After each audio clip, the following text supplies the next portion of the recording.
Now, Miss Amelia, please close your eyes. Make a wish, and when you're ready, please blow your candle. Give it to my honey and make a wish.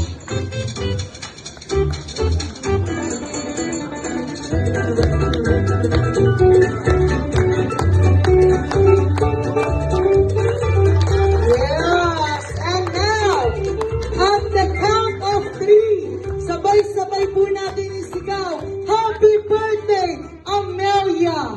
Ready? In 1, 2, and 3! Happy birthday! Happy birthday, Ma'am Amelia. Thank you very much. Makakaupo na po tayong lahat. Yes. Ma'am Amelia, dito po tayo.